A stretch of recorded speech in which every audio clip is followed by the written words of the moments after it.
afternoon, committee members. It is 3:30, and the clerk has advised me we do have a quorum. Those appearing virtually, as required, have been sound tested, so we're fine to begin. With that, I call this meeting to order.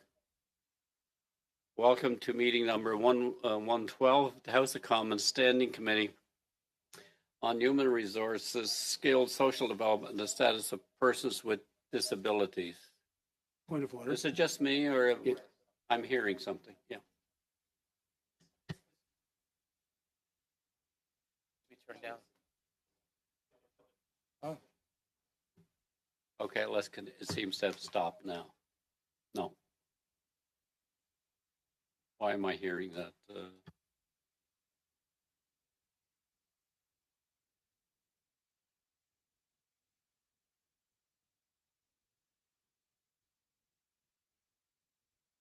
While the technicians are checking.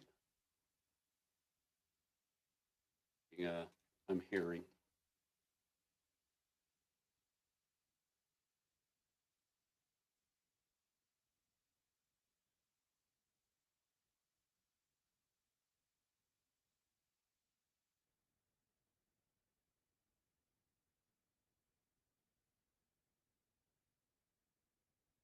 A couple of moments while we track down the technical issues. We'll suspend for a couple of moments.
Back in session.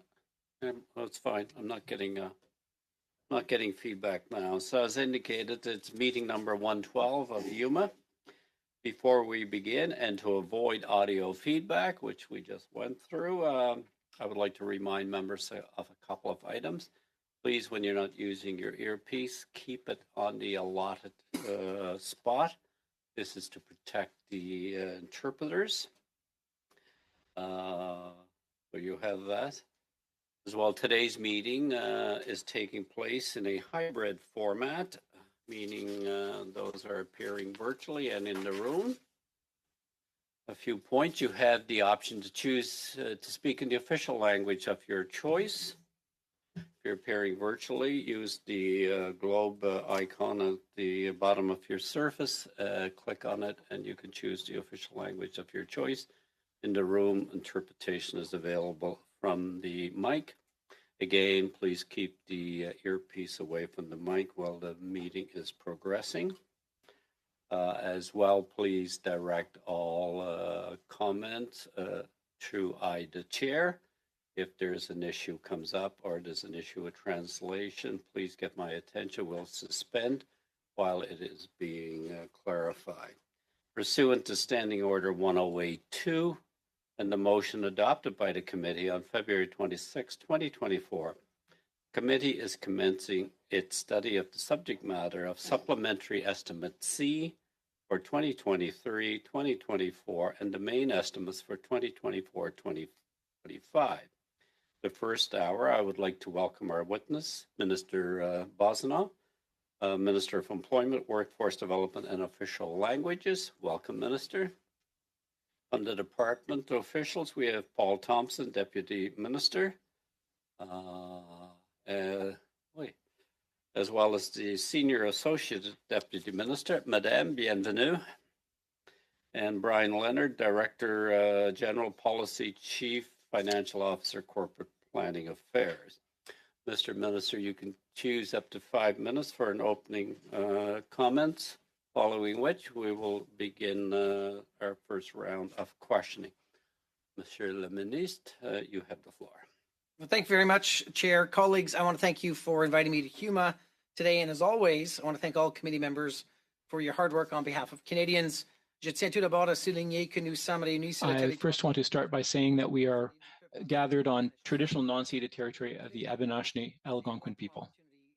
To highlight the progress being made on developing and growing Canada's future workforce and our plans for overcoming and capitalizing on the challenges we face, while at the same time reinstating the long-held belief that for decades guided our country, the promise of Canada, that unwavering truth that young generations would be able to get a good middle-class paying job, afford a home, and do as well, if not better, than their parents' generation if they just put in the work. We all know the challenges that we're faced with. The gray tsunami, the exodus of older workers who are leaving the labor market more quickly than we can replace them.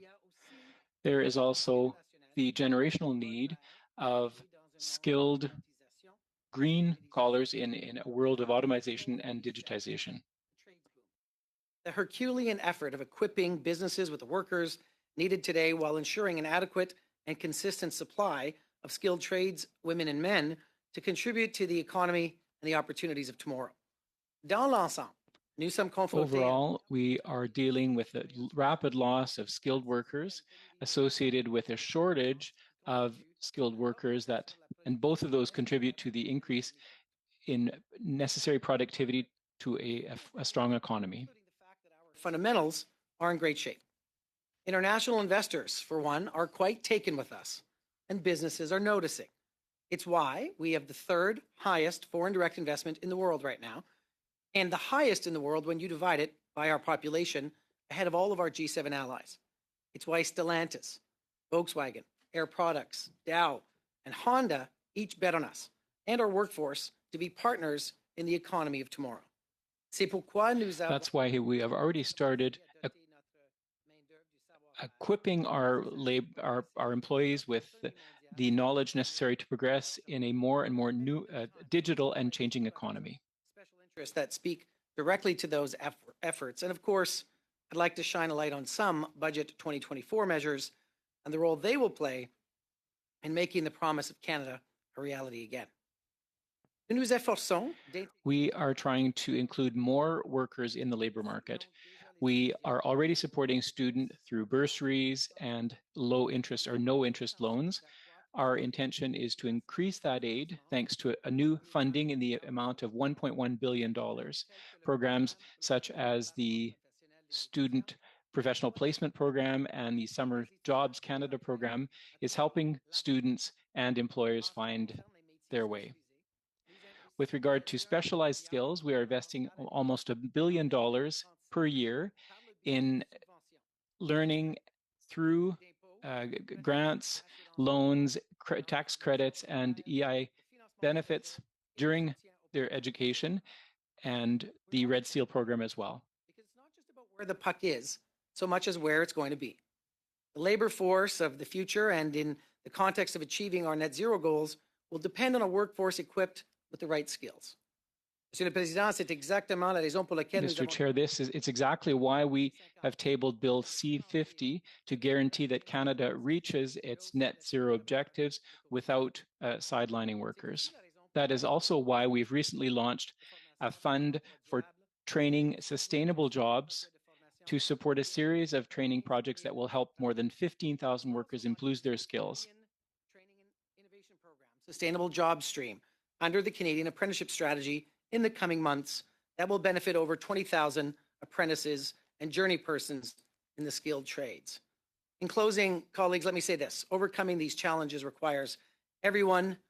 J'ai déjà vu en tant que ministre. And I've seen as Minister of Labor the incredible work done by the unions, companies, polytechnical schools and institutions to training workers for the 21st century. On the middle class jobs that our great workers deserve, the future they have dreamed of, and the promise of Canada that they have worked tirelessly to achieve. And we won't give in. We will not stop until that promise is made reality again. Thank you, Mr. Chair and committee members. J'attends avec impatience vos I am questions. now ready to take any questions that you may have on this issue. Thank you. Excuse me. Thank you, Minister. Before we begin, I want to welcome, we have two members joining us, two new, MP Cooper and MP Barrett with us today on UMA. So as we begin, I would remind the committee members, the subject matter is the supplementary estimates 2024-2025. Mr. Cooper, you have 6 minutes. Thank you, Mr. Chair. Minister, you were pocketing money from the lobbying firm Navis Group. That is false. Owned by your, That is not true, Mr. Cooper. it's in your public disclosures. That is not true. Who paid you? So you have received not 1 cent from Navis Group. Is that correct? You said that I was pocketing money, which is not true. I have Did you not made. receive money from the Navis Group? I have not made any income. I've not worked for any client since being elected. So How you much stated money? a falsehood. How much money have you received from the Navis Group since you were appointed to cabinet? I have received funds into my business that were cleared through the ethics commissioner. That happened while I was a private citizen. All of that information, all of those activities were while I was a private citizen. When I transitioned from being a private citizen to a public citizen, I spoke numerous times to the team of the ethics commission, and So I received, those payments are in those funds are in the disclosure. And if you want to know how much money I made as a private citizen, I direct you to the Commissioner of Ethics. I ask you then to just answer the question. How much money were you paid by Navis Group? How much? That Since you were information is appointed with to the cabinet. Well, conflict of just say interest, the- and I have provide the not, number. I have not made any funds. Now, Mr. Chair, Mr. Cooper is trying to indicate that somehow I had only one client or only one relationship while I was private Okay, consultant. I'll Minister, give you an Minister, example of since you're some of the other not, clients since you if you won't like. answer the question, There wasn't enough. Mr. Cooper, Standing Order 11.2 dictates that members keep their questions relevant to the matter, which the committee is reviewing. We're reviewing the supplementary estimates 2023-2024. well, I, with respect, Mr. Chair, I have, How you're making the relationship between the estimates and your line of question. I would just remind you to keep your line of questioning relevant Well, to the matter. thank you, Mr. Chair. Minister, do you think it is ethical for you as a sitting cabinet minister to have received payments from a lobbying firm that was owned by your business partner, that was lobbying your own department and That's secured false. That's not true, Mr. $110 Cooper. million Okay. in federal contracts? So, Mr. Chair, I'll entertain the questions because I'm happy to set the record straight. Let's start with the funds, the grants in question to the Edmonton International Airport, which for colleagues who may not have been to Edmonton recently or in a while is the 5th largest airport in the country. Conservative governments, liberal governments have funded the Edmonton International Airport. It is a major hub of supply chain, not just for Western Canada, but for the whole country. And this is a grant that went from Transport Canada Minister, to Edmonton. Minister, I asked you Mr. a Chair, question, I would like yes to or finish no. Do you think that it is answer ethical? to my question. Do you think it is ethical that your business partner was lobbying your department? That is not Do you true, think Mr. that's Chair. ethical? That is not true. What part No of it is not true? department that What I was part ever of it is part not of true? Are you was denying, contacted by this company. Minister Mr. Chair? Boissonneau, that A point of order, and I will remind you again, Mr. Cooper, you're new to the committee. The subject matter, the committee's agenda approved for today was the minister appearing on the estimates, sub-estimates. And I would remind members to keep their questions relevant to the agenda the committee adopted. Mr. Cooper, to the supplementary estimates, please. are you denying that Mr. Ms. Cooper, Poon, to the supplementary I estimates, have please. broad latitude in asking questions, and this goes to the heart of the integrity of this minister and his suitability to continue in his Bring your office. question He has relevant. an Mr. ethical Mr. cloud Cooper, bring hiding, your question hanging over his relevant, head, and or I'll Canadians rule you deserve out of order. answers. Bring your question relevant. Minister, have you read the Conflict of Interest Act? Mr. Chair, I've read sections of the Conflict of Interest Act, but more importantly, when I transitioned from public life, from private life to public life, I spent numerous meetings, numerous phone calls with the team at the Conflict of Interest so that my business interests could be wrapped up in a way that meets all obligations under the Act. And So- Mr. Chair, if I can point to these two So I have asked you. stories in I've the asked press, you. they indicate that I followed my obligations, Minister, and that is what's on the record. Minister, do you? I asked you a question. You said you did read the Conflict of Interest Act. Good. Section 4 of the Conflict of Interest Act provides a conflict of interest occurs when a public officer holder exercises a duty or function that provides an opportunity to further their private interests or another person's private interests.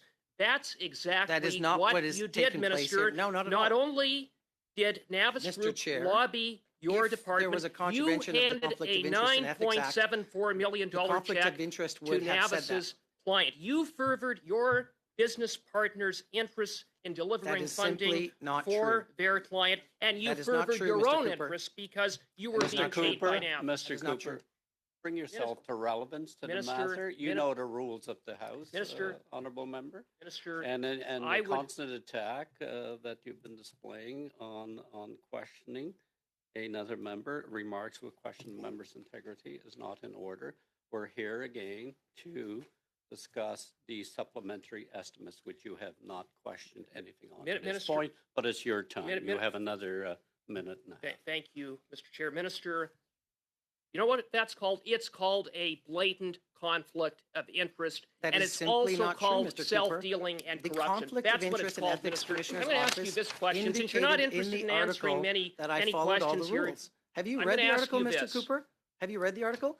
Let me ask you this. Do you hang out with you're gonna lobbyists answer my at your weekend, questions. at your I'll weekly ask you meetings with Jenny questions. You're here Byrne? to answer Is that how questions. you spend your time on Wednesdays, hanging out with You're the here lobbyists to at your own answer caucus questions, meetings?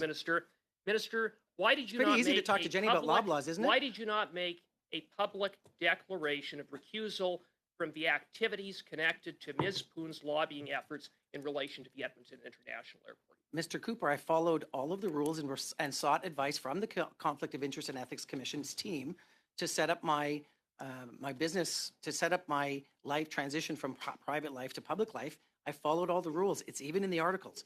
There is no contravention of the Conflict of Interest or Ethics Well- Act, and that is stated by the Conflict of Interest and Ethics Cooper. team. Thank you, Mr. Cooper. Your time is gone. We will now move to Mr. Long for 6 minutes. Thank you, Chair. Good afternoon to my colleagues and Minister. Thank you so much for coming before HUMA. It's appreciated. And I did want to talk about the work we are doing to strengthen the EI system, but we're hearing opposite, of course, a lot of innuendo from the Conservatives about you. It's unfortunate, given the important mandate the committee and the important issues you raised in your opening statement. So, with respect, my friends across don't really care to talk about the workforce of tomorrow or skills training. Like I said a second ago, the important work we're doing in EI. And I do want to talk to you about those matters, but I do want to give you the floor, Minister. I think it's only fair that you have an opportunity to once and for all clear the air about the innuendo. I won't interrupt you.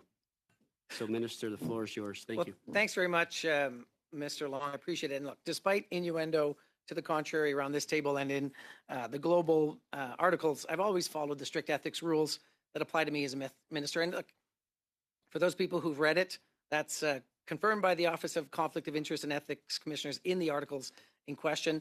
I think I can be even more clear. Like, I've always met my obligations under the Conflict of Interest Act and worked with the Office of the Conflict of Interest and Ethics Commissioner to ensure that my business arrangements followed all the rules. I just want to jump in quickly. So, Sure. just for the record, you have worked with the conflict of interest.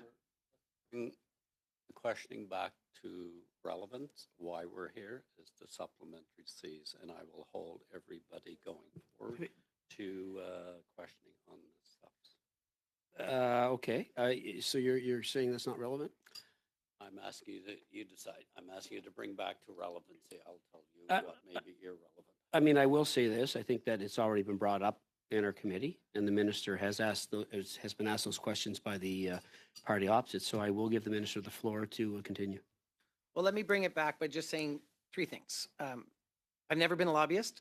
I have never wanted to be a lobbyist.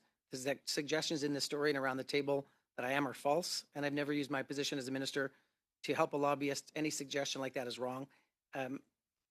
Let's talk about where we are with the labor force, Mr. Long, because you asked about where we are with unemployment insurance, where we are with unemployment. We are at about 6.1, we're at 6.1% now is the last data. And that is up from 5.8 in the last period. But if we take a look at the 5 years since 2017, the average was 6.3%. So we are at historical lows still for our unemployment level. And I did see or hear that people were interested in how we calculate our unemployment rate vis-a-vis the United States. And the way that we calculate unemployment rate is we scope in 15 to 64-year-olds. We also take account for the people that are going to be employed in the next 2 weeks, where the United States calculates it from 16-year-olds to 64-year-olds, doesn't do that 2-week calculation period. In fact, if you took a look at our employment rate using the US model, we'd be probably a full point lower in our unemployment rate. And so there's a bit of an apples oranges comparison that happens when you cross the border. What I can say, though, is that the economic fundamentals, as I said in my opening remarks, are strong. When we bring Stellantis and Dow and Volkswagen and Northvolt and all the others here, these are thousands and thousands of good paying jobs for Canadians, unionized jobs at prevailing wages or better. And that's very important for our economies and our regions. Thank you for that. I just want to switch gears to the temporary foreign worker program. You recently announced changes to it in response to what you said was a tightening labor market. So, Minister, can you just walk us through these changes and explain your motivation in making them? Thank you.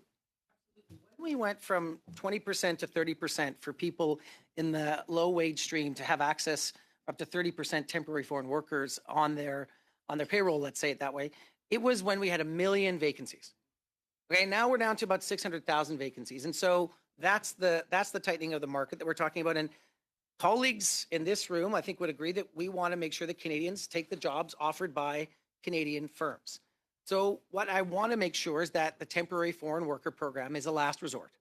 And I want youth, Indigenous, persons with disabilities, newcomers, and now including asylum seekers to be considered before somebody decides to go and apply for a labor market impact assessment. So what we did to respond to the tightening labor market is we reduced in the low wage stream the percentage that people can have in their companies from 30% down to 20%, with the exception of construction and healthcare, because those are two priority sectors where there's a high degree of need in those sectors. The agricultural stream is not part of this, and neither is the seasonal agricultural worker program. So everything that I've just said does not apply to agriculture stream. And in working in close partnership with Minister Miller, we made sure that we scoped in asylum seekers. So what does that mean, colleagues? It means that if you have a newcomer center or a center in your area that is responsible for asylum seekers, that they can be connected to employers and get those jobs using their skills profile that we now have from IRCC, we have it at ESDC, and those temporary residents should be able to get those jobs before those companies can apply for an LMIA. Thank you. Merci.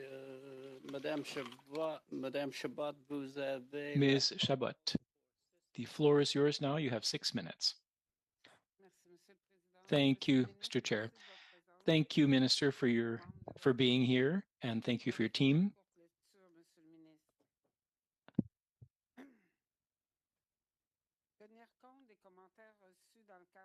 So, as part of the comments on the future of the EI program,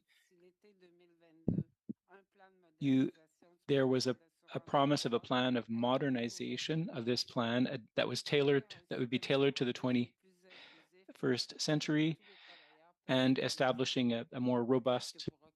Did you recognize those words? Yes, and I'm happy with the works, but the work we've done. But I feel that there's another question coming.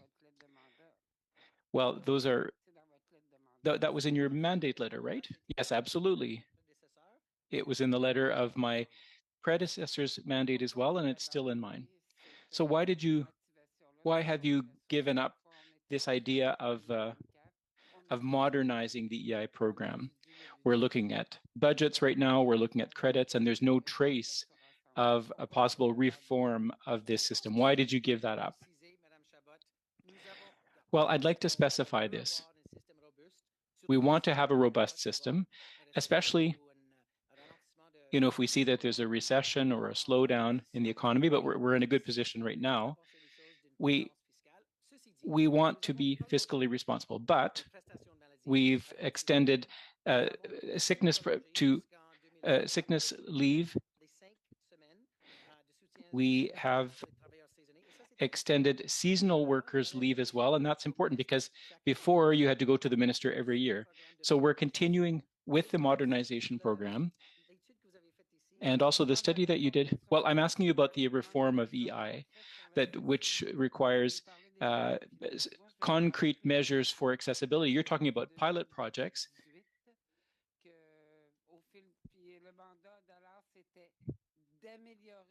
So you were supposed to, no, you're extending the 5, that there have been no improvements to the program. You met with groups of workers and unemployed workers in February, as you have just said. Now, given the economic situation, we're not in a crisis. So would that not be a good time to reform the EI program? I'm very happy to exchange with you today. Now, there were a lot of people who wanted us to make progress on the new EI Commission, and it was a tripartite. Well, that hasn't been implemented yet, but well, I encourage you to keep an eye out keep an eye on the next few days. There will also be a new benefits for adoptive parents as well. Mr. Chair, on February 15th, after a meeting that you had with the workers and unemployed, you asked those various organizations to give you a list of the main changes that they would want to see in a reform. And so they wrote to you and they asked you for 3: to establish temporary measures for 2022, 2023. It's already in the annex. To put an end to discrimination faced by women with regard to maternity leave, and to tailor the project to the EI program to take into account rural regions that depend on seasonal work. So that letter was sent to you on February 15th. Did you respond to that letter? Well, we're looking and we're working with the department to respond to that. On your second question, you wouldn't believe how long it takes to come up with an official response, but I don't want to respond when there's been no progress. But in terms of the benefits that we can twin with regard to maternity leave, that question is before the courts right now. Well, the decision was made already, so it's no longer before the courts. No, they wanted to go a little further with that, and because it's before the courts, I want to wait till that's finalized, and then we'll be able to answer. Now, in terms of rural regions, I'm very interested in this question, and that's why I pushed to have the 5 weeks included in the budget. And that's an important gain. Mr. Minister, you have mobilized an unprecedented number of groups, It includes all the big unions in Quebec, including the Canada Labour Congress, and um, so reform of the EI system and recognize this is a broken engagement on the part of your government. It's an engagement or a commitment that you made in 2015. Now, since we don't have a global reform, now the global situation that you're talking about,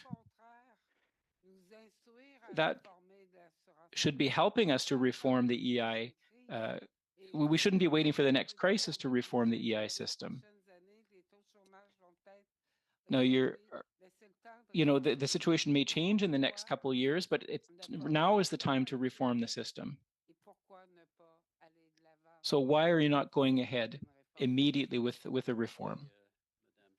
Thank you, Ms. Chabot. Ms. Zarello now.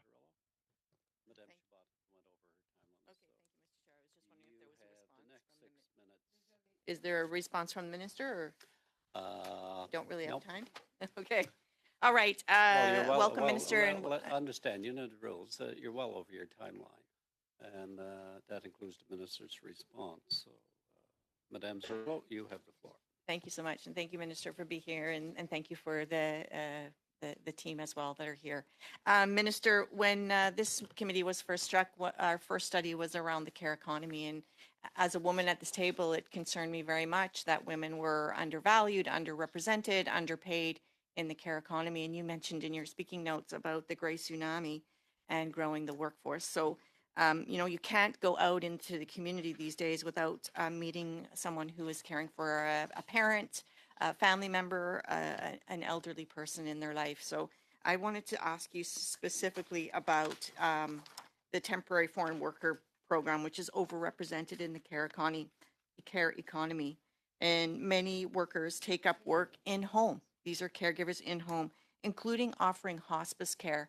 And I met a woman recently. She was doing palliative care in a family home. And when her client passes away, there is no grieving time. There is no time for them to get new employment. They are immediately precarious and at risk of losing all of their status in Canada.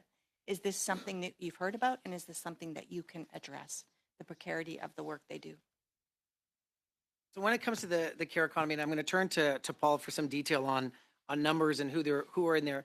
If we talk about having women in the workforce, which was your opening piece, $10 a day childcare is helping that immensely. And on the TFW, on the specific case of people being vulnerable in the care sector, we make sure that the labor market impact assessments, if people are being brought in to do that work, have to follow rigorous programs. There was also work that we did as a government to make sure that people in the care economy, caring for children, caring for elderly parents, caring for persons with disabilities, would have a pathway to citizenship. And so particular cases that you are aware of where people are in precarious employment, if the person that they are taking care of and they're employed by a hospice company, then that is definitely something I want to look into. And then, so Deputy Minister, do you have anything on that, Paul? I would just add the new budget investment on the sectoral workforce solutions to look at labor force solutions for caregivers. So that's one new investment we'll be working on, as well as a commitment for a care economy strategy.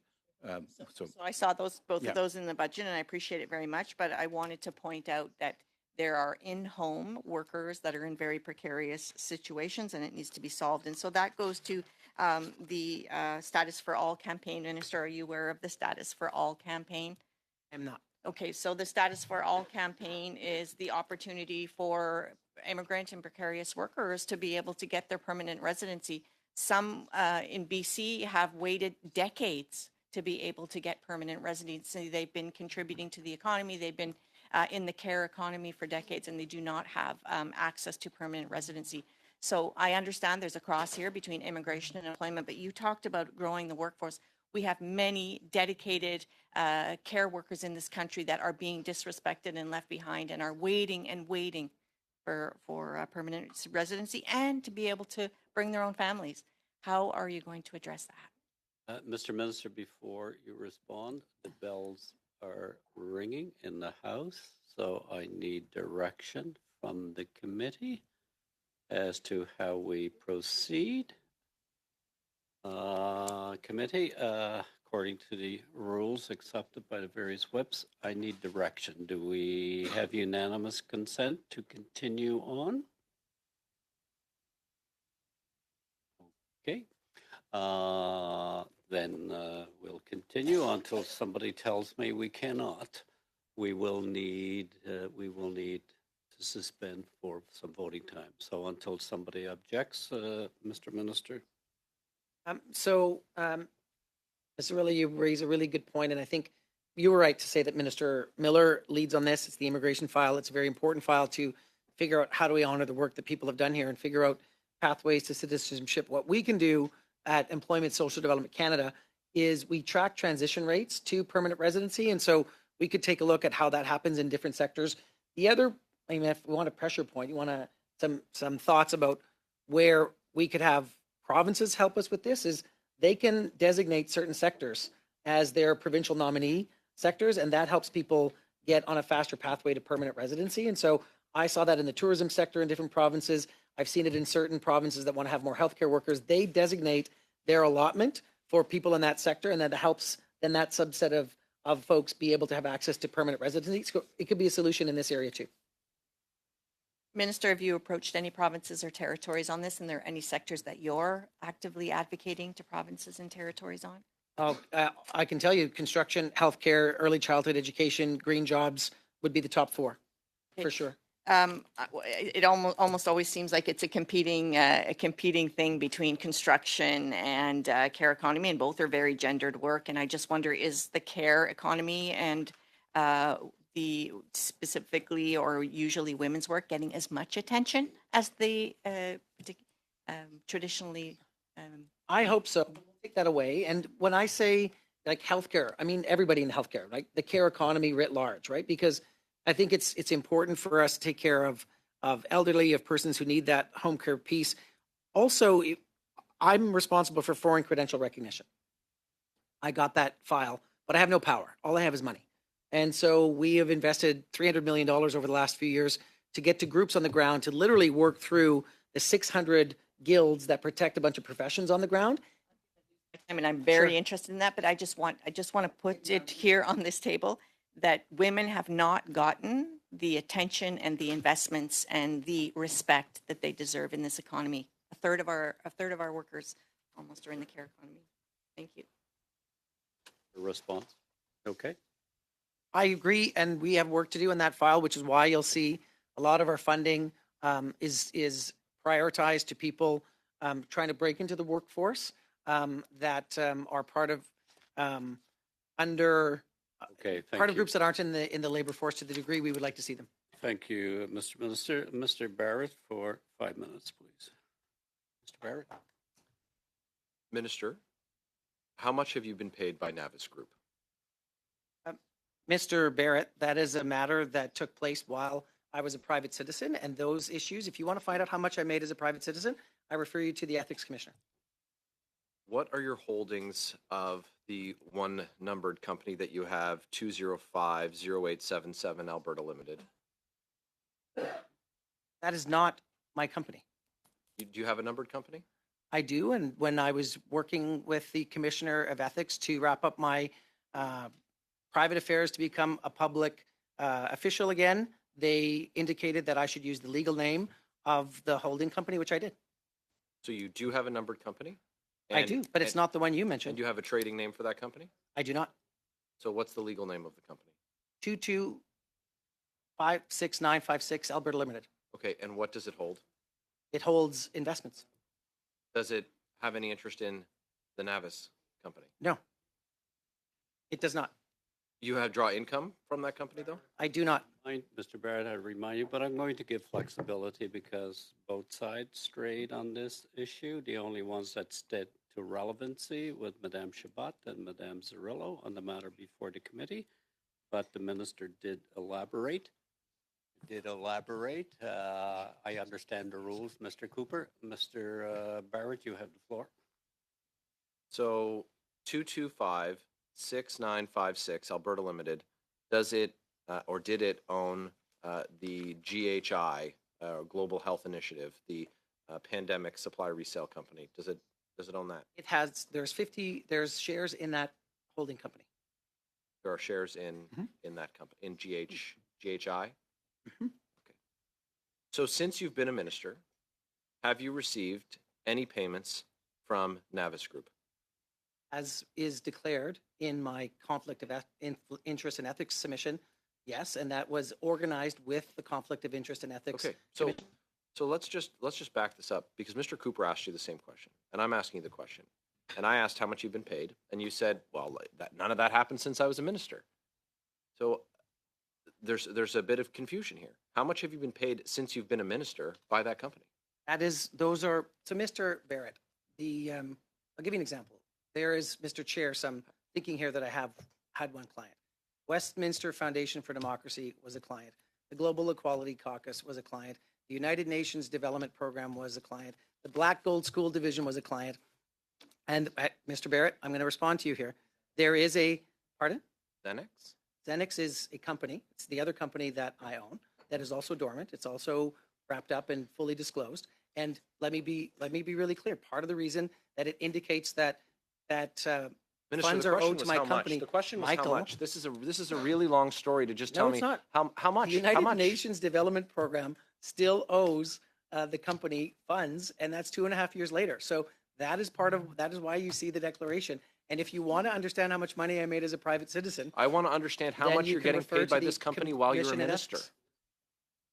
A question which is not relevant to what the committee is meeting for today. And this committee met at length to set its agenda for today. But you're appearing as a committee member today, and you do have the right to direct questions in relevancy. If you're going to continue, I will then ensure that the minister has the chance to respond should he choose. So, Mr. Minister. Answer that question before, Mr. Barrett. This is it's really unbelievable, because you haven't answered the question, and it was the answer you gave was a complete non sequitur to the question that was asked. Do you Barrett, have that's a not true. duty to arrange your private affairs in a manner that prevents a conflict of interest? But in this case, you arranged your private affairs in the manner of in the matter of $110 million federal grant to a federally regulated organization with federal government representatives There's on no, its board, Mr. Chair, to which Mr. Chair, they benefited monetarily. that is not Mr. true Barrett, whatsoever. I'm going to give the minister a chance to respond to a So- question that is not I haven't relevant. finished asking the question. Well, I It- made it. I can't answer a question that's full of falsehoods, And, Mr. and Chair. he interrupted me through. He interrupted me throughout the Yes, question. and Because your you're question is full of you're falsehoods. questioning in an area that the rules of the House adopted is it's really it's black and white. And Mr. Barrett, we're here. Mr. Long was allowed to proceed on a line of question that was favorable to the minister. My questions, just because they're uncomfortable for the minister, No, I think that Yes, and I agreed to let him go, providing you let the minister respond. But I will ask the minister. I didn't to finish respond. asking the question.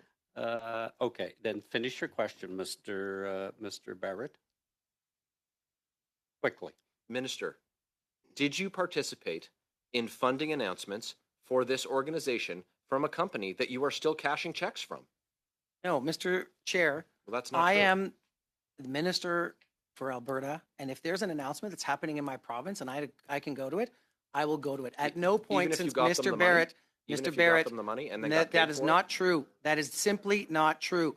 Minister, the opportunity very quickly and shortly, because this is going to end. We're going Sure. to move on. Your time has gone by. I've allowed you I to have- stay in the question. Mr. Chair, Minister, to be wrap it really up clear, quickly. crystal clear, I have never had line authority to provide any funding to the Edmonton International Airport, or quite frankly, any of the clients that I mentioned.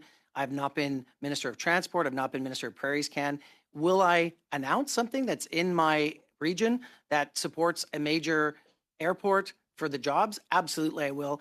No monies were transferred, and that grant went to Thank the you, Edmonton Mr. Airport, not a Barrett. company in Thank you, question. Mr. Barrett. Thank you, Mr. Bosanoff. Mr. Collins. Mr. Collins, you have 5 minutes. No, thanks, Mr. Chair, and welcome, Minister, and I'll get us back to committee business. Last week, I had the opportunity to meet with Michael Braithwaite from Blue Door, and they work out of the York, Durham, and Peel region, otherwise known as Tony Van Bynen territory. And they're well known in the region for providing transitional housing as well as emergency shelter support for those people who need it. But what most people don't know about Blue Door is that they offer a Construct program, which is a skills training program that's launched about 500 people into the skilled trades. And I know, Minister, that you're very well aware that we have a very aggressive housing policy. Our national housing strategy promotes new housing in both the nonprofit as well as the market sector. And I'm wondering if you could share with the committee the how we could seek to support organizations like Blue Door who are offering these services in cooperation with LiUNA, local colleges, the private sector. Can you share with the committee what ESTC is doing with our housing plan and how we're supportive of building the skilled trades numbers across the country? Absolutely, Mr. Collins, and I referenced it in my opening remarks, but look, we invest about $1 billion a year in the apprenticeship space, grants, loans, EI benefits to apprentices. And one of the big sectors is the construction sector. And I had this conversation with my counterparts at the provincial level early in this mandate. We have to esteem the trades earlier. But at the same time, we've got 98% of companies in this country that are small, medium-sized enterprises, like in Tony Van Bynen country and in your backyard. And it's really hard for them to figure out how to bring an apprentice on when it's, a guy and his cousin, and they've got 3 people in a truck and they're building houses or they're roofing. How do you put an apprentice on that? So there's money in the budget. I think it's $90 million, Paul, to do something to get apprentices on the job sites with small and medium-sized enterprises. I'm very excited about that. We pushed hard. We got it done.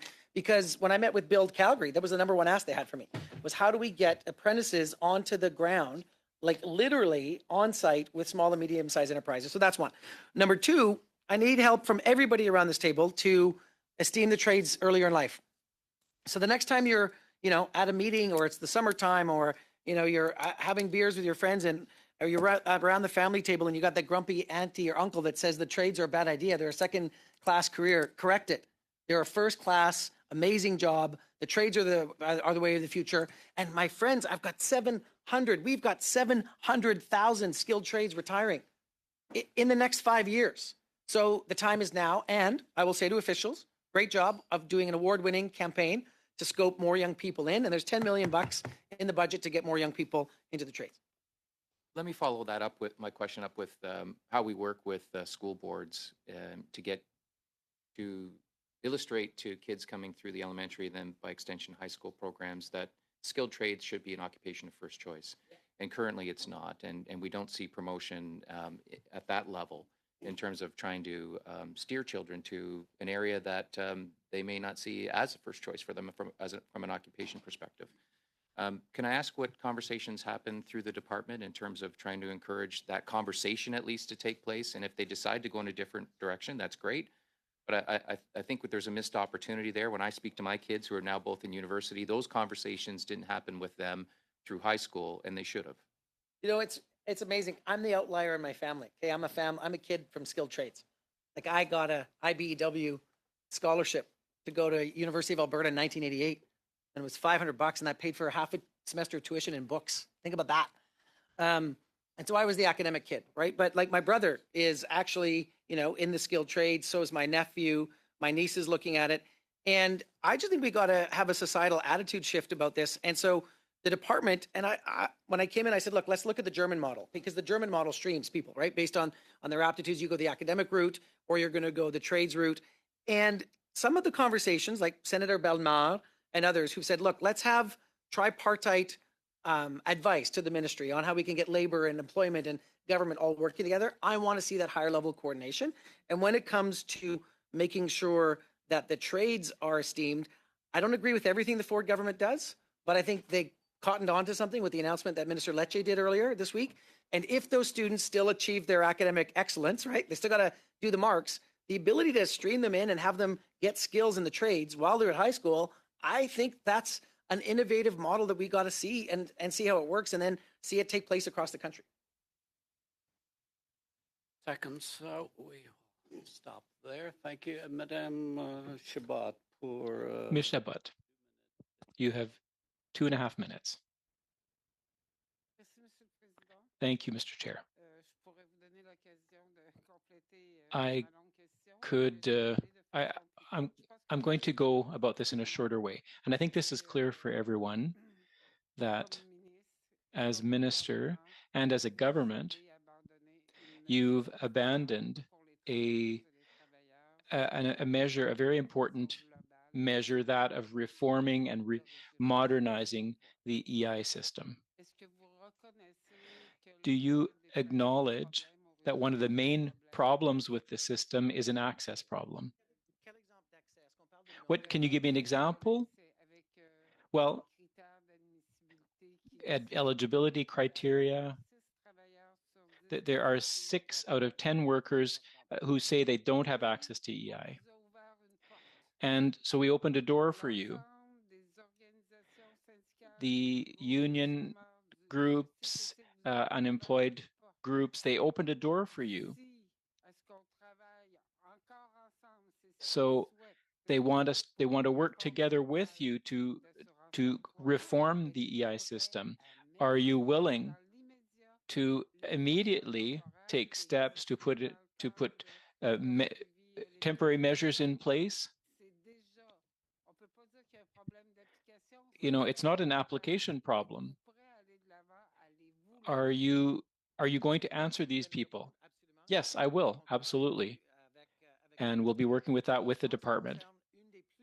With regard to one of the biggest requests from that coalition, one, they asked us what the plans were for the appeal commission. And with reason, yes. And I'm pleased to be able to talk about that more this week. Now, for the other aspects in terms of funding, you know, and I continue to push for that in all departments. I think it's important to say that we're going to change the system more slowly than they want, but I'm there to make sure that we have an EI system that lives up to the expectation, and that will promote access as well. So I will be answering that coalition's letters. Well, we already know what that response is going to be. Now, we don't want to create false expectations. Now, do you acknowledge, Mr. Minister, that the EI program is a federal program, and that it was one of the social net programs, one of the main social net programs? So why in the budget have you decided to invest money in areas of provincial jurisdiction? That's when it's a federal issue. I think we just want to reserve the ability to make investments Canada-wide. We recognize the jurisdiction of Quebec, and I even have a meeting with one of the ministers of Quebec later this day. So on this question of jurisdiction. Thank you. Ms. Zerillo. Thank you, Mr. Chair. And I'm going to take my 2.5 minutes to table a motion that I circulated earlier to the committee. And I know many of us were disappointed in the Minister of Diversity and Inclusion's presence here last week, and we certainly didn't get the time we needed to question her. So I have a motion for the committee, and I'll read it, and it relates to the Canada Disability Benefit, the barrier of the disability tax credit as an entry point, and also the potential for clawbacks, which we all don't want to see. So, Mr. Chair, in the opinion of the committee, the government should safeguard the Canada Disability Benefit from any potential clawbacks and engage in comprehensive consultations with the disability community to ensure the effective implementation of the Canada Disability Benefit. So ensuring that the Canada Disability Benefit is adequate to lift people living with disabilities out of poverty. 2I, ensuring that the Canada Disability Benefit is accessible through the reconsideration of the disability tax credit as a barrier to access and establishing a more equitable and accessible enrollment method. 3I, acknowledge the multitude of unseen expenses associated with living with a disability, which exacerbates financial strain, particularly amidst escalating costs of living and inflation crisis. IV 4, recognizing the adverse impact of benefit entitlement reductions as families earn higher taxable incomes, perpetuating cycles of poverty among lower income households. And lastly, V, collaborating with provinces and territories to fortify support systems for individuals with disabilities, thereby fostering inclusive and supportive communities across the country, and that the committee report this to the House. Thank you, Mr. Chair. And I'm hoping we can go immediately to a vote because I think we have, or because we have another vote. Thank coming up. you. Yeah, thank you, Madame Cirillo. Yes, the clerk advised me the motion is in order. 48-hour notice. So the motion is currently on the floor. Mr. Long, to the motion of Ms. Cirillo. Thank you, Chair. Just given that we're at 8 minutes and 48 seconds before vote, and I'd like to go upstairs to vote, I would like to suspend, and maybe we could pick this motion up after in the next hour. Thank you. Okay, we need unanimity to proceed. We don't have that, so at this, we'll suspend for the vote. Suspend until the vote is recorded in the House and 10 minutes after the Speaker announces the vote in the House. We will resume. Point of order, Mr. Chair, just before you resume, would we be going back to the rest of the sub-minister's time, or would we be going into the second minister, just for clarification? I think we would like to finish up with this minister. With the time. That's we would resume with the second hour. Ms. Gray. Suspend.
is back in the room.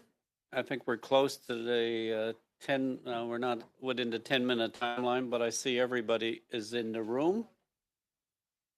So if members could take their seats, Madame Zerillo, Mr. Long, Mr. Collins, we will begin. Agreed? Agreed, everybody said. Committee, the UMA committee is resumed, and I may have been a bit unclear as we suspended for the vote, but we do, Madame Zerillo, return to your motion. That was on the floor. So, committee members, you've heard the motion of Madame Zerillo, which was moved before we suspended. The motion was in order. It was 48-hour notice, so discussion on the motion. Mr. Fragas-Catos, on the motion? Yes, thank you, Chair. Thank you to our colleague for bringing it forward. I know that these matters have been something that have been very important for her, and it's not something that's recent. It's something that she's raised these issues regularly at this committee. The only concern I would have is Section 2. My point here is that the criticisms or concerns about the DTC are understood. I just think when you're trying to get a program like the Canada Disability Benefit off the ground, that you would have to tether it to something from an administration point of view to ensure the overall functioning of the benefit. And, if it's not the DTC, I'm not sure what alternative would be put forward. I just wanted to note that for the record, but I'm not going to belabor the point on this, Mr. Chair. Mr. Coteau on the motion. In regards to the clawbacks, how do you ensure a province? It's very difficult. You can't tell provinces what they should and shouldn't be doing in regards to programming. How do you ensure that clawbacks are not made? This is a question to the mover. Just opinions on what would be some of the strategies to actually prevent a clawback by a province. Thank you. And I don't want to belabor the point too much because we have a minister here and I want everyone to get questions. That's not the work for us to do, MP Couto. The work for us to do is to make sure that persons with disabilities that are living in poverty and deep poverty get access to the benefit, and they will not get access to it through the DTC. It just will not happen. And so it's up to the staff of this place to figure out how to do it, and I know they can. Any further discussion on the motion of Madame Zerillo? Madame Clerk will call for a vote. Do I see unanimity on adopting the motion? Okay, with that, thank you, Ms. Gray. Madame Zerillo, the motion has been adopted. It will have to follow the committee's order of procedure. With that, then, thank you. We will now move to the second hour, and I'll advise committee, it would be, unless somebody objects, my expectation to go to about 6 or to about 5:45. If that's agreeable, Minister, because of the voting. So for the second hour, we have Minister Beach, Minister of Citizen Services with us, as well as Cliff Groen, Associate Deputy Minister and Chief Operating Officer, Service Canada, Brian Leonard, Director General, Deputy Chief Financial Officer, Corporate Financial Planning, and John Ostrander, Business Lead, Benefits and Delivery Mobilization. Mr. Minister, you have up to 5 minutes, please. Well, thank you, Mr. Chair. It's great to be back at HUMA, and it's great to see you. We spent many years together on the Fisheries and Oceans Committee. Bonjour à tous, c'est un grand plaisir. Hello, everyone. I'm happy to be here with you this afternoon. By acknowledging that we're meeting today on the traditional territory of the Algonquin and Anishinaabe people.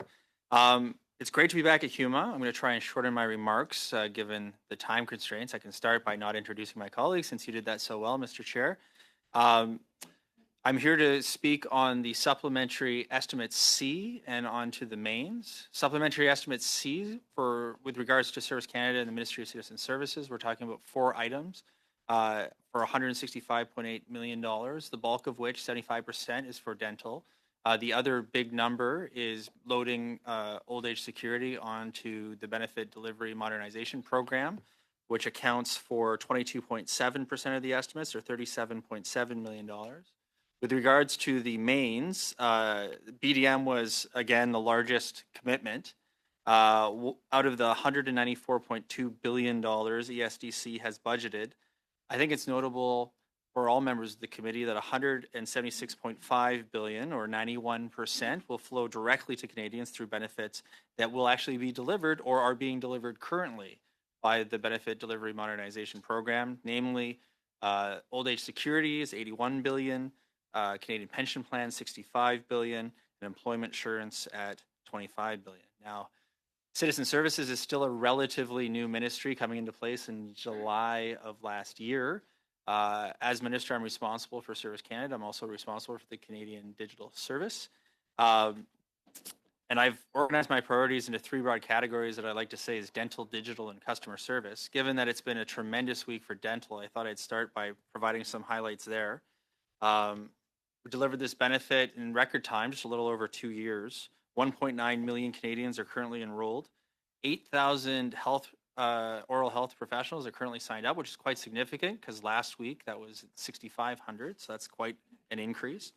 But most importantly, 15,000 Canadians have been able to actually go see an oral health professional, which is a significant benefit for the seniors that are currently benefiting from this program. Now, dental itself is actually a code word for benefits because although dental is the largest benefit to ever be delivered at this scale, 9 million Canadians are going to benefit from this program. Also responsible for the Benefit Modernization Program, of course, which will deliver the aforementioned benefits OAS, EI, CPP. With regards to digital, this is about making more of Canada's services available 24 hours a day, 7 days a week from the convenience of your computer or your cell phone, no matter where you are in the country. Every time that somebody can easily access a government service, that's just one more person that isn't standing in front of you in line. I actually kind of consider it part of my unofficial mandate to try and eliminate lines and eliminate the need for people to wait on hold. I would also say with regards to customer service, part of the mandate to make it easier for Canadians to access government services, but it's also making the government more efficient, making it easier to serve in the first place. And we're doing that through process improvements, we're doing that through artificial intelligence, we're doing that through automation, we're doing that through machine learning. But some of the solutions are relatively simple. So things like user experience, customer user experience. We spent a significant amount of time thinking about the products that we actually manage. And part of the reason why dental has been able to onboard so quickly is because we wanted to make sure that it was as simple as it possibly could be. And, you know, we took a lot of time going through the very detailed flow charts and physical experiences and then user testing with actual Canadians and the demographics that we're going to be utilizing these services to make sure that we eliminated all the errors in advance, which saves us a lot of work on the back end. So thank you for having me back to HUMA. It's great to be here. I'm happy to take any questions that you have, discuss any concerns that you have. Would love to discuss any opportunities that you have for the ministry. But with that, I'll hand it over to you, Mr. Chair. Thank you, Mr. Minister. We'll now begin with the first 6 minutes with Ms. Gray. Thank you, Mr. Chair, and thank you, Minister, for being here today. Minister, is the Benefits Delivery Modernization Program over budget? The microphone seems to work by itself. No, the Benefit Delivery Modernization Program is not over budget. Well, in 2017, the Treasury Board approved program authority for $1.75 billion. And then in December of 2020, the Treasury Board approved an amended program authority of $2.2 billion. In March 18th of 2024, file Q-2229, a response from your ministry to an inquiry I sent, stated a, quote, revised estimate was still $2.2 billion. And then shockingly, less than just 1 month later, Budget 2024 added an additional $2.9 billion over 5 years, starting 2024 to 2025. Isn't that all correct, Minister? Well, I think we need to make sure that we don't confuse program authority with budgets. When I came before committee before, I advised you myself of the $2.2 billion number, and I remember you asking me when are we going to get a revised number? I expected it was going to be in the budget, but there was no assurances to that. You have to remember that this is in the context of a program that commenced in 2017 that is driving through to 2030. So over those Minister, 14 years, we what's have the new to. number? What's the new number then? Sorry, the new number is $4.4 billion. So the new number is $4.4 billion, which is over 1.75 billion from the original. A higher number, amount. but you have to. Oh, yes, it is. You have to understand about how these processes work, right? So when you're Oh. doing a large-scale IT project in an agile environment, and you're using, you're replacing mainframes and programs that are in a lot of cases. Right. I'm over- sure it's very complex. It's actually the largest IT project that the Canadian government has ever taken on. And so now you've confirmed that you're now at $4.4 billion. So what is in budget 2024 says that the 2.9 billion that's in that budget is only to update the platforms for old age security and employment insurance. So the 4.4 billion is whatever has been spent so far, and whatever you have in budget of 2024 to only do funding for old age security and employment insurance. So what is the budget then? What is the amount that CPP will cost? Because part of the benefits delivery modernization also includes CPP, and that is not included in budget 2024. So I hate to correct you, but what you stated is incorrect. We have not, the total amount that has been contracted or spent so far is 1.1 billion, and the total budget for the program as of today is $4.4 billion. Right. So in budget 2024, as I said, it only references updating OAS and employment insurance. So CPP is not included yet in any of the information. So are you saying that CPP will also be on top of the 4.4 billion? Is that what you're saying today? Because that seems to be the way that it's reading in budget 2024. So what I'm saying is that the last time that I was here, we had spent just a little over $800 million. We are now at $1.1 billion. We have authorities for up to $4.4 billion. And of course, CPP is also benefiting from the work that we're doing now because it's all on the same platform. So therefore, you're saying that the 4.4 billion, that is the end stop. That includes all three of the programs. You're saying that that includes old age security, CPP, and employment insurance. The numbers that we have been authorized to work with, yes. Okay, great. Well, that's still over 1.75 billion. You don't seem to want to understand how that number was made. I mean, there was a Okay. budget that was put together for 1.7 billion or 2.2 billion a number of years ago, but unpacking the data models for OAS and for EI has allowed us to learn the complexities of the process and to update those numbers as we go. Right, so the as budget the is 08 considerably higher. I want to move Sorry? on to something else, Minister. I do Oh, I'm have, happy I'm to very move on to limited with something time else, here. So information that your ministry provided, again, Q229, on an inquiry I made asking for a budget breakdown on this project, listed $48,978,755 for travel expenses. Now, that's a massive amount, considering the option for virtual meetings. So will you commit to tabling for this committee the detailed breakdown of the who, what, when, where, why of all of those travel expenses, $48 million in travel expenses? I'm happy to share whatever expenses that I can share with the committee without exposing commercial confidences. So happy to endeavor to do that. Minister, are any of those travel expenses for external contractors? I would expect that some would be, but I don't have a breakdown with me. So again, I'd have to look at it. So your department had provided information in the past that 669 million was paid to external contractors. So are you saying today that it might actually be higher than that because that did not include travel expenses for them? Sorry, I was trying to see if we had the numbers available for you now. Can you just repeat that question? So you had already confirmed at this committee previously that $669 million was for external contractors. And you've just now said that these $48 million, that some of that might also be for external contractors for their travel expenses. Would that be correct? So the 669 million might actually be higher. Well, first of all, that's not that be what I correct? said. But I can confirm for you that the number, I can update the $669 million. That is now roughly $700 million.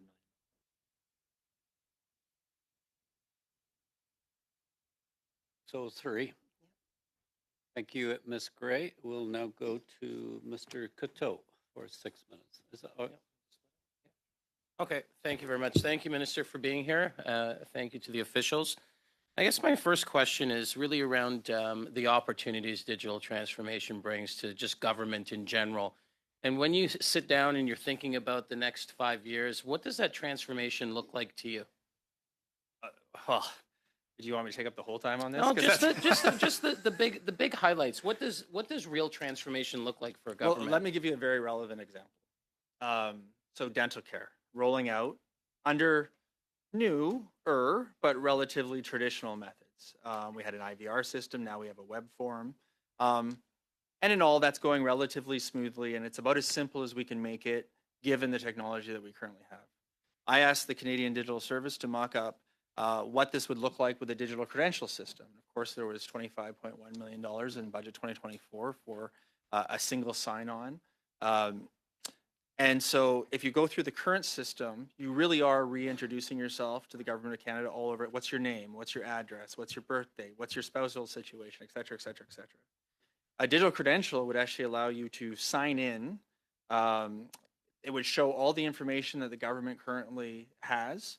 It would ask if we had your permission to share that information with health in this case in order to be able to fill out the application. And then you'd only have to answer the additional questions. So that takes like an 8-minute process with lots of room for errors and disruptions to something that could last like 30 seconds. And then you actually would get your benefits card immediately. So you could imagine in the future, you could actually fill it out on your phone in the dental office and go straight in and get your teeth fixed. Said on the CRA website when you go in, that's one of the conduits you can use to sign up for dental benefits, correct? Is that a similar process, or is that a completely different process? So for everybody listening here, the best way to sign up for dental is canada.ca/dental. There are links that happen between departments, and so there was a connection between My Service Canada as well as CRA. So there's multiple routes to get to different places, but the easiest way is going to canada.ca/dental. Okay. I'm going to give my additional 3 minutes to Mr. Van Buyden. Thank you. Mr. Chair, Mr. Minister, your last appearance at the committee on February 5th, you talked about the benefits of the delivery modernization program being the largest IT project in our history. And we've heard a lot about costs. I'd like to turn this around and have you explain the benefits and the values that that investing in this digital transformation is providing us. Sure. It's a great question. The three major systems that are affected by this, CPP, EI, and OAS, are of varying ages between over 60 years old and just a little over 25 years old. These are legacy systems. Some of the systems that are running these programs are very hard to get developers for. COBOL is a language that was created in the 50s. EI has 160 bespoke applications that all have to be maintained in a cumbersome way. And over time, it really starts to restrict the kind of policy that we can implement, and it makes it a lot more complicated. But also, a lot of the technology and the technical debt associated with these projects are just no longer serviceable. So there are mainframes that will literally be irreplaceable if something would go wrong. So from one aspect, we are replacing the system, and we'll have the assurance that $1.5 trillion in benefits that will be paid over the next decade will get to the people that need it. From a transformational perspective, the ability to have user-centric design, have people to be able to go into an app to apply for EI, to be able to check on the status of their services, to have another channel that provides service instantly, 24 hours a day, 7 days a week, that is all empowered by this new service. It's great to see what the plans are. Can you give us a brief update in terms of what we're seeing with BDM today? Certainly. So with regards to OAS, we have finished the first release, which has 600,000 Canadians using the program today. They likely have not even noticed that we've switched over to the new system, which means it's operating correctly. Release 2 will be a non-production model later this year, which is basically a full-blown test project for what we want to do in December, which would be release 3, which would be making 7.3 million individuals utilize the new OAS system, and then we would move into EI in early 2025. Time to have 1 minute. Another question is there was a lot of noise about the backlog in the passport system, and I'm wondering if you could give us an update in terms of the progress we've made in working on the passport system. Making it. 1 minute. 50 seconds. Okay, I'll do my best. So a couple of things. One, the backlog is eliminated. Number two, we have had record volumes associated a lot with the fact that we're on the first renewal cycle of the 10-year passport. The 10-year passport came out for the first time 10 years ago, and now those people are coming back. That has meant, even in this fiscal, volumes of over 100% of what we saw in the previous year. Between last year and the previous year, I have the numbers with me actually. Right, in 2022, 2023, we issued 3.3 million passports. 2023, 2024, we provided 4.8 million passports. So that's a 45% increase in volume. But thanks to investments in new printers, in new processes, and efficiencies that we learned during the pandemic, we've been able to mitigate lines. We've been able to keep customer service standards relatively in check. And if you get your passport in either by mail or in person, you can be assured that you will get your passport on time. Mr. Van Buyne, Madame Chabot, for 6 minutes. Ms. Chabot, you have 6 minutes. Thank you, Mr. Chair. Thank you, Minister, for being here again. What was announced in the budget to modernize the OAS system and the EI system. So to my knowledge, this is not the first time that amounts of money have been put, and I don't know how they've been used, but again, you know, there's being an announcement about a money to modernize a system that dates from another time period. And the current system is stopping us from putting in place measures to improve the EI system. So how much longer will we have to wait for the system to be modernized? There's already access problems, and there are delays as well, major delays. I was talking about this in the House. You know, in the EI is a very popular topic at my office. I get complaints about it all the time. So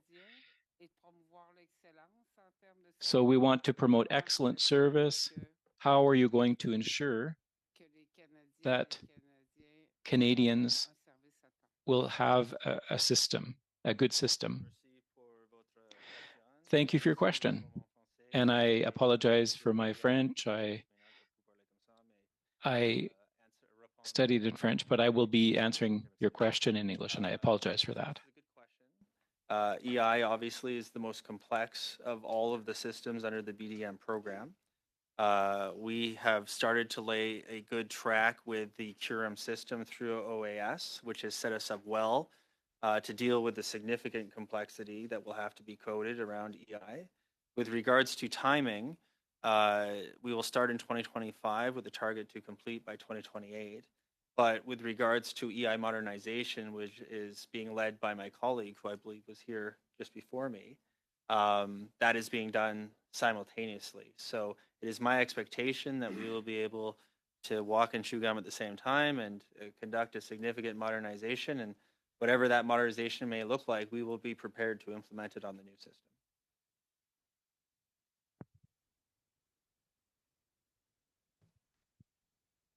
All right. Well, let's hope that this time you're not creating false expectations, because there's been a lot of disappointment. And you know, in my office, we're kind of the last resort for people. When someone has waited 3 or 4 months for EI, you know, they've had time to go and look for another job, and often their cases are no longer considered urgent. So there are huge delays associated with the system. I want to mention another file now that I think fall under your responsibilities, and it has to do with federal public servants. So the Phoenix Pay System. Now, you've been in office for 8 years. I think you made a firm commitment. This was not set up by your government, but it's chaotic. It's an incredible fiasco, and there are employees who are giving services on a daily basis, and who are not getting from the federal government. They're not getting fair pay. So, and according to PSAC, there were still 400,000 problematic files. And I know that that things are being done, but seriously, Minister, when are we going to be able to establish a reliable pay system for our workers? Well, thank you again for this question. I'll comment on both items. First of all, with regards to EI wait times, I'm happy to state that some of the investments that were supported by a majority of members, I'm not sure who voted yes or vote no, have been paying off. The wait times for processing, and of course, when somebody needs EI, they need to get it immediately, have improved by 6 days year over year between this year and last year. And wait times are now at the call center 5.8 minutes on average, whereas 2 years ago they were over 30 minutes. So we've made significant progress in lowering those wait times, although better is always possible. Somebody said that once. So we'll keep working on that. With regards to the Phoenix Pay System, this of course is being spearheaded by my colleague, Jean-Yves Duclos. I've had opportunities to see the status of that, both at the Service Committee, but also at the Treasury Board. I think generally I agree that it is absolutely necessary for public servants to have their pay done on time. I started seeing the impact of that as early as my first few days as parliamentary secretary in the Coast Guard, where of course rules are really unique, and that was causing a lot of hardship for individuals. So I have confidence that we're going to be able to figure this out and pull through it, but I'd have to defer detailed analysis on timelines and the next step to my colleague. So on that last question, I think I read that AI would be solving all these problems in the Phoenix, so that AI would be used to, but I wasn't reassured, and the thousands of staff members are not reassured by that. I know, I understand this is not your responsibility, but we're talking about services.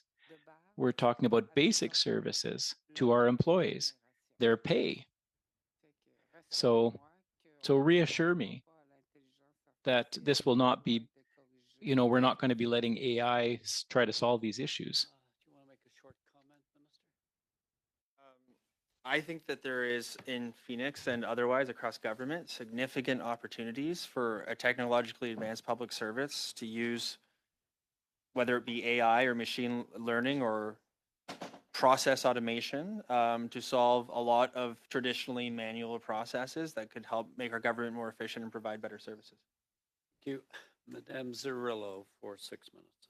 Thank you so much, and thank you so much for being here again, Minister. And I'm seized with this disability benefit and how it's going to get to Canadians. So I wanted to share with you a letter I got from a family physician in Toronto around the disability tax credit. They say, the disability tax credit is an underused, difficult to access program that will increase barriers to access for those most in need of a Canada disability benefit.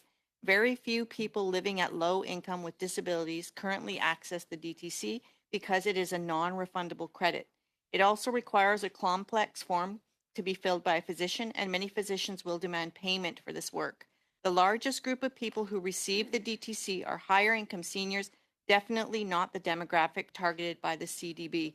And I aside here to say that of the 900,000 DTC claimants, only 75,000 of them record income under 25,000, and those are claimants. There is no way to do a one-to-one comparison between actual person with the disability and the claimant. The physician goes on to say The disability tax credit also rests on a definition of disability that is highly medicalized, has an exceedingly high threshold for approval, and is out of touch with current understanding of disability.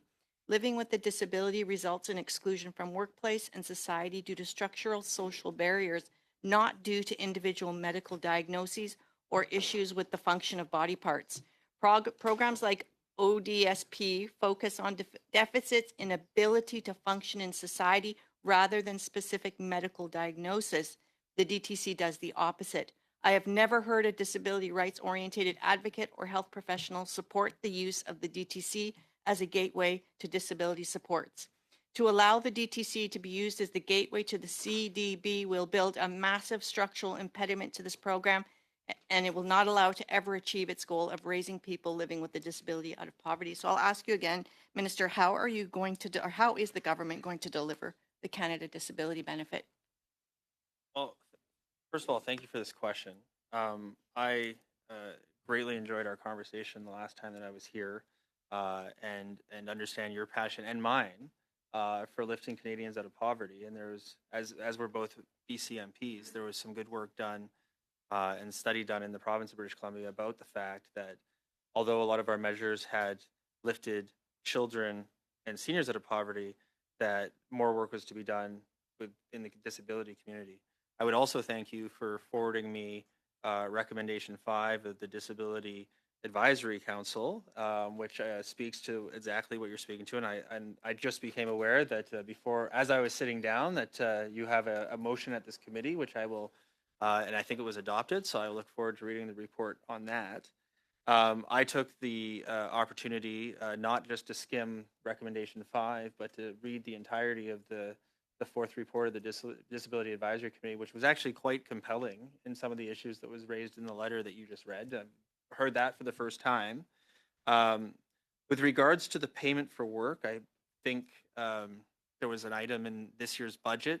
I want to say 224 million, maybe 234 million, I'm not sure, 200 and something million to help fund that cost for individuals so that they can get access.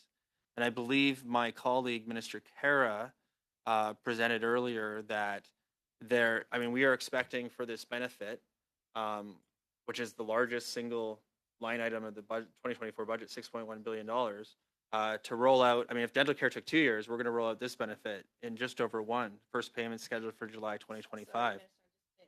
So what I'm trying to get to is how are you actually going to administer the benefits? So talking about, I can understand the legacy software. I'm a professional business analyst by trade. I understand that there hasn't been investments. Conservatives didn't invest. Liberal governments before didn't invest. So you've got a big challenge on your hands.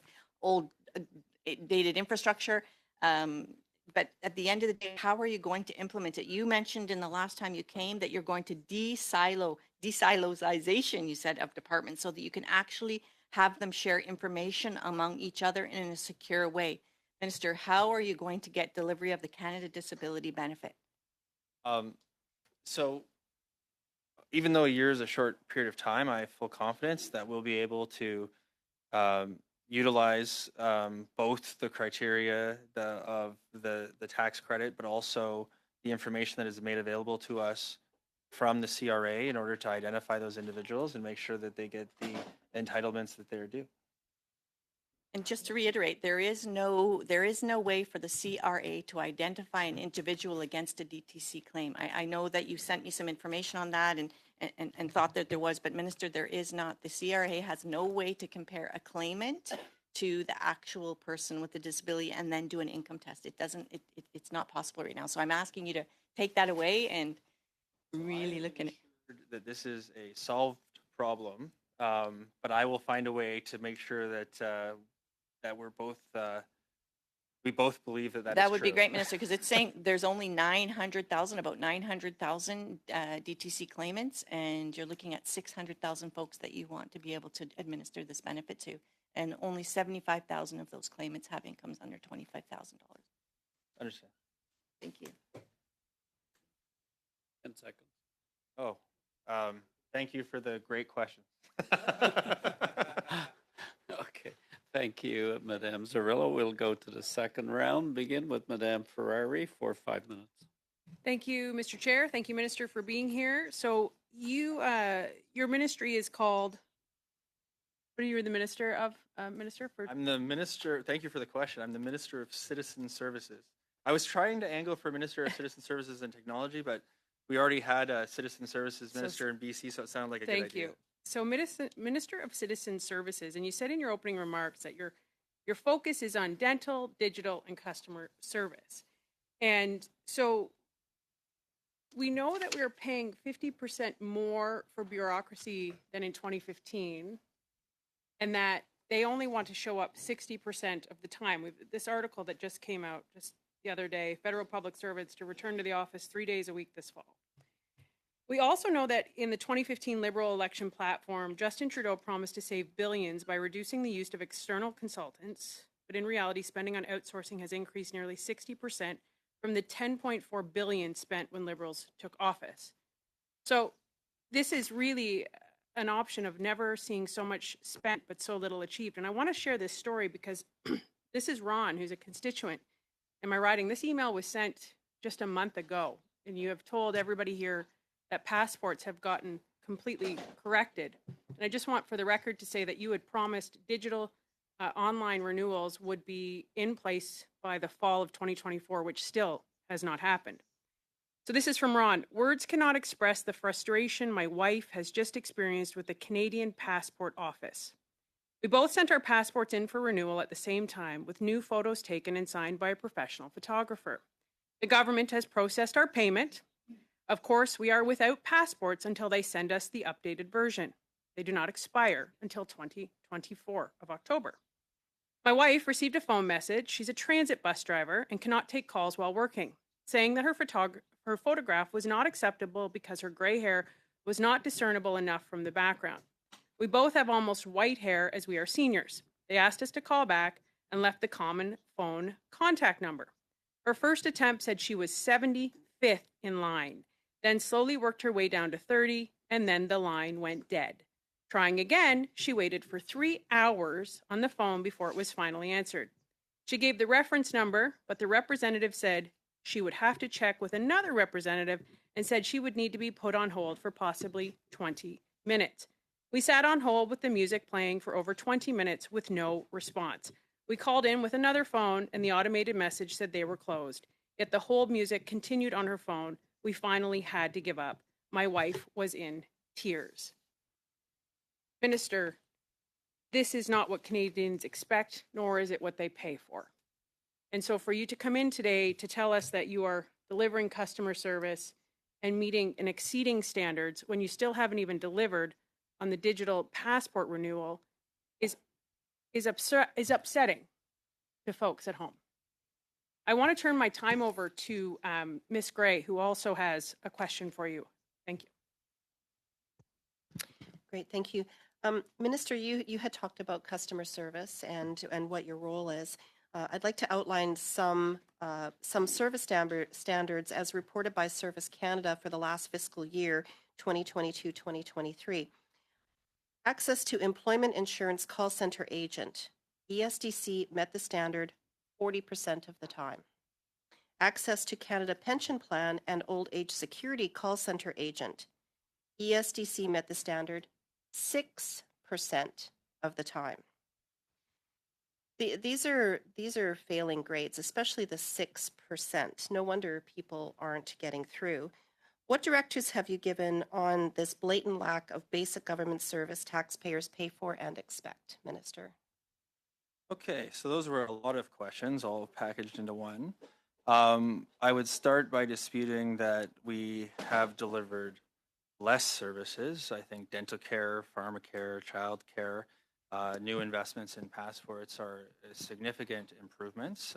Minister, my questions I'm sorry, about service there's a lot of standards. questions. I'm going to try and answer them. They're on That's service okay. standards, so answer the question on service standards, please. Thank you, Minister. I'm going to address all the questions. Mr. Chair, am I allowed to address the questions? Yes, and you've got 30 seconds. Then we'll move. 30 seconds. Okay, so you're right. I did state that we were targeting the fall of 2024 for digital renewals, and you are right. It is not the fall of 2024. That is an unfortunate situation about the photos. If you want to pass them on to me, I'm happy to be helpful. With regards to customer service standards, you said we were dealing with last year. 2022, 2023 was not last year. 2023, 2024 was last year.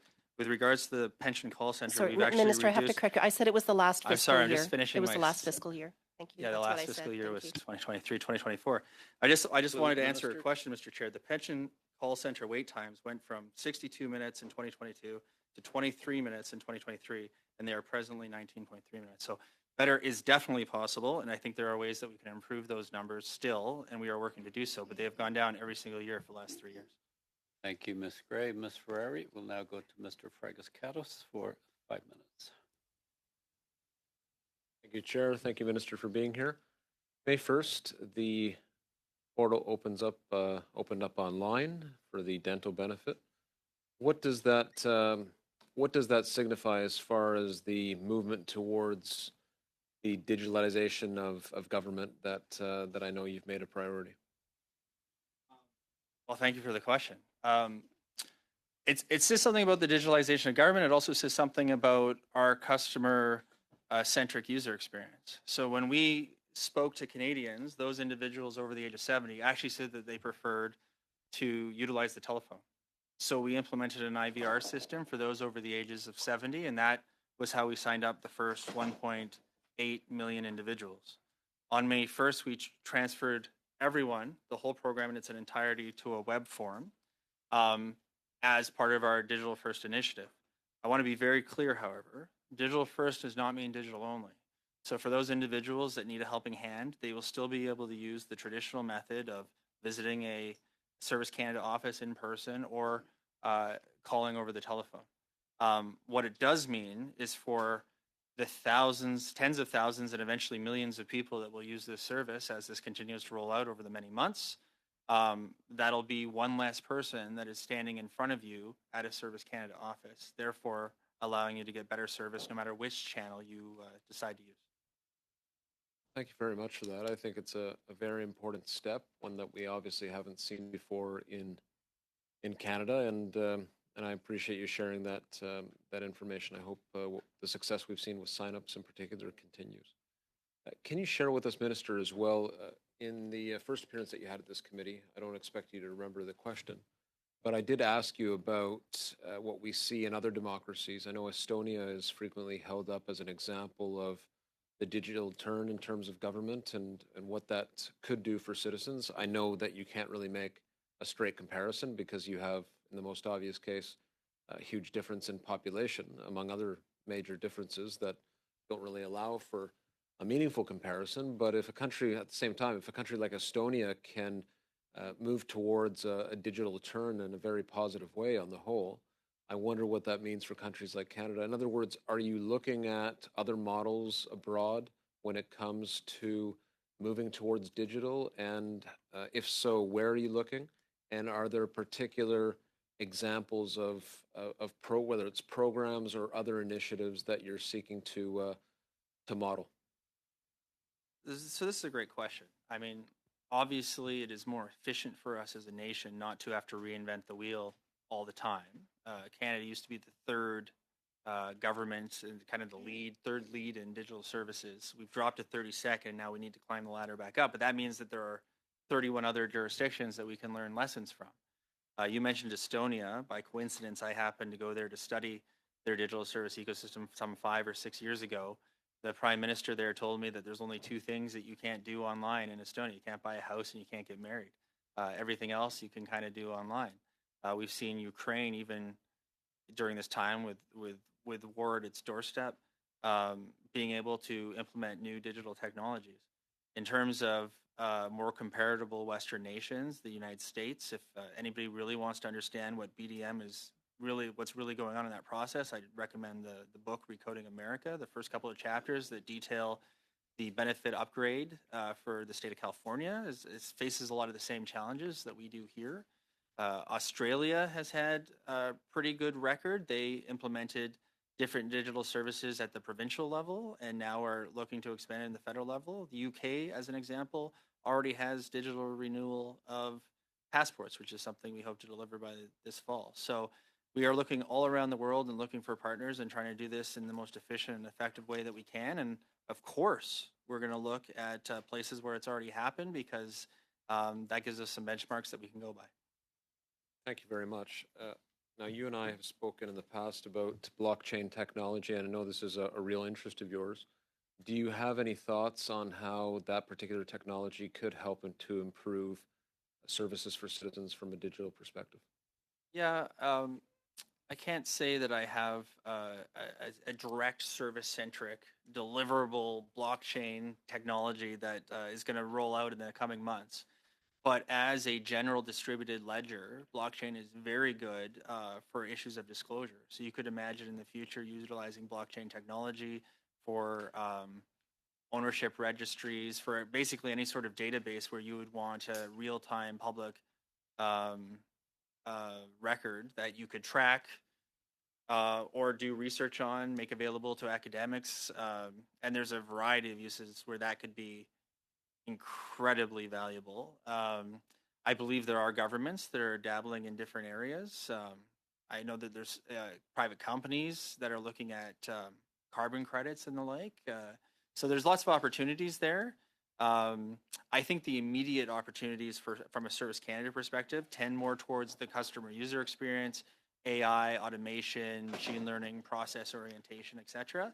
But thank you for allowing me to nerd out at HUMA Committee because I really do think that Canada, we have some of the smartest people in the world. We're a leader also in blockchain. There's no reason why we shouldn't be utilizing those technologies in the business of our government. Thank you, Mr. Fragascaris.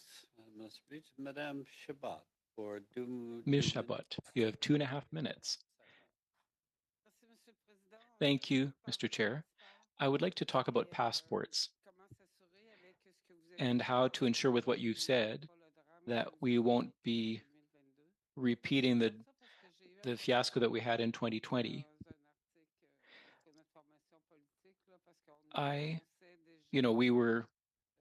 There was an announcement in the media that citizens could expect delays. Probably, because of what you were talking about, 45%.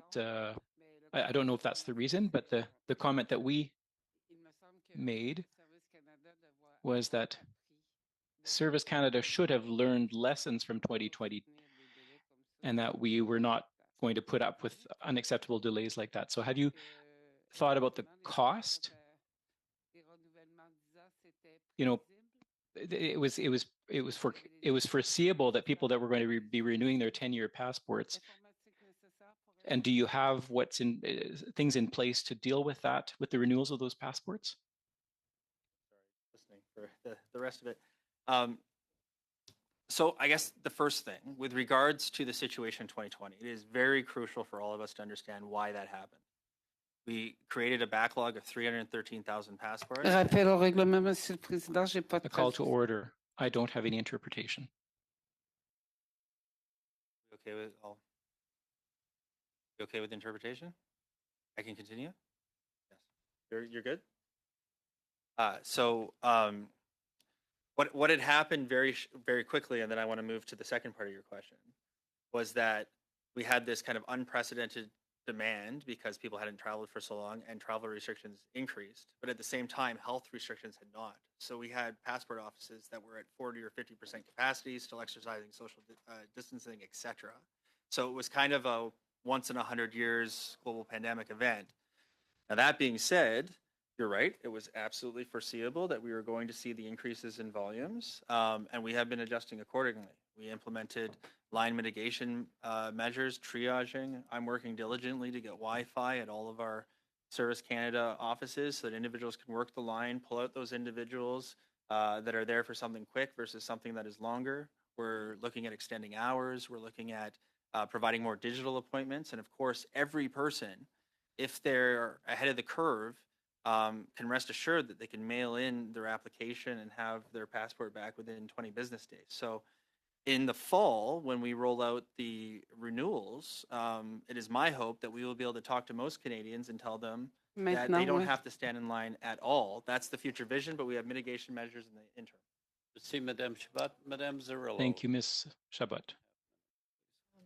Okay, thank you so much. And conclude. Minister, you referenced the report from the Disability Advisory Committee from 2023 and that recommendation 5 that I sent you, and there was 3 other ones related to the DTC, but I'm going to focus on 5. So my question is most likely for your officials and your team here, but recommendation 5 out of that report said use existing data sources from Employment and Social Development Canada, Statistics Canada, and the CRA to analyze the population that A, obtains the DTC, B, the population that does not obtain the DTC certificate but is potentially eligible, and C, and the population that obtains other DTC dependent services. So I'm wondering if any of that work has been done and if you can share the research with us. So is my understanding that in fact, yes, some of that work has been done. I would be happy to share it. And I'm also happy to open the floor if any of my colleagues want to offer anything in addition to that. Certainly that work has been done and we'll gladly share it. It is fairly technical, so I wouldn't like to waste your time during this discussion, but we will certainly follow up. Right, and if you could share it with the whole committee, that'd be super. Okay, the number right now announced from the government for Canada Disability Benefit going out to people, they said 600,000. Do you know where that number came from? And do you feel that 600,000 can be serviced in the time frame that's been announced by the government? So I don't know specifically how that number was calculated. That's something we could endeavor to get as well.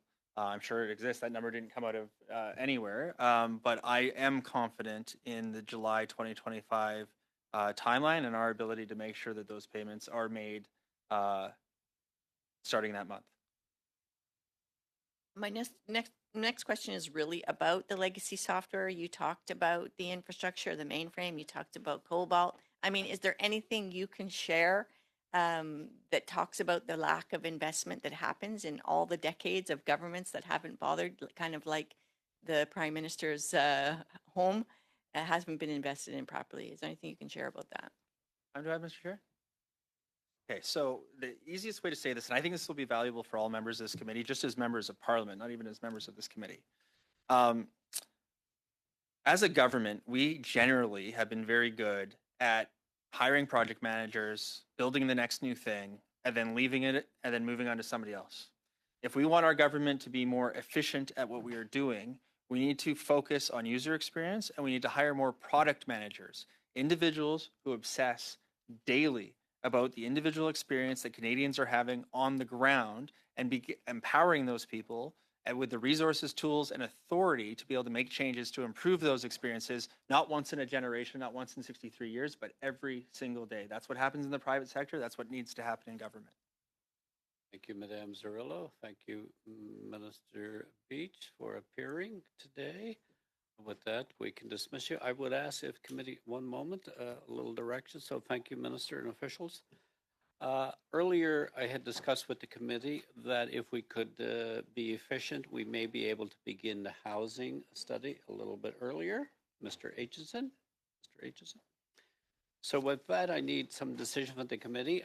We could on May the 22nd in the first hour begin the housing study. The committee did approve the invitation for 3, which was the minister, on the 22nd. The what? Oh, the 27th, sorry, 27th. The Minister of Housing and Infrastructure, the RBC Assistant Chief Economist, the Governor of the Bank of Canada, Federal Housing Advocate. So if the committee agreed, we could spend the first hour beginning housing, and with the grouping of invite the RBC Assistant Chief Economist and the Governor of the Bank of Canada. If that was agreeable, then I would need to get direction from the committee on a timeline for witnesses, as well as briefs on the committee. So do I see a desire of the committee to begin the housing? Because in the second hour, we'll do version 1 of the intergenerational study on the 27th. That's, yes, that's right. It's the first meeting when we come back after Constituent Week. So it would give the analysts some time to prepare, but it's one option of getting the housing study underway a little bit earlier. Mr. Fragascatos? Are we set on just those witnesses to start with. So for example, if we wanted that first meeting to be, to include 3 witnesses and not just 2. We only made the decision on these 3. Our side might have suggestions on sorry, I'm confused now. Is it 22nd or 27th? 27th, my Okay, mistake. so It's for the- Thursday. That's okay. So for the 27th, our side might have suggestions on, I know you said the governor and the individual from. Chief economist RBC. Yeah. That's the direction the committee gave Right. back. Sure. So that's the only ones we're authorized I'd at be this open time. to 3 that day, but our side can suggest, and if it's not set, then Let's get a thing. Is there a consensus? Madame Chabot? Je suis d'accord, je suis juste. I agree, but out of respect for interpretation, the dates don't work. Are you talking about Monday the 27th, or are you talking about Thursday the 23rd? On May 20th, it's a Monday where we don't sit. So there's what date are we talking about? The Monday or the Thursday? Monday. My mistake. So, okay, I'm getting a consensus, nobody object, that we will schedule the first hour to begin the housing study, and we'll extend an invitation to the chief economist, RBC, and the governor of the Bank of Canada. is there room to have one other witness? Well, I mean, it's a serious study, a very serious issue. I think we should hear from as many as possible, if possible. While we did not establish the extended witness list, Mr. Fregascatus, the only ones we agreed to were ones I referenced. We can have an opportunity to submit suggestions in the meantime. You can submit suggestions. Okay, that's good enough. That's good enough for me, Suggestions. Madame Chabot? Si je comprends, on a juste 2 témoins à date sur l'avis de motion. Ben, on entendra ces 2 témoins-là, mais je ne serais pas d'accord à 3 témoins dans la même heure. Là, c'est trop. Imaginez la Banque du Canada. Non, c'est vraiment trop. I understood. But Vous êtes fine, efficace, we lost Monsieur le translation. Président, mais là, c'est too much. It's too much.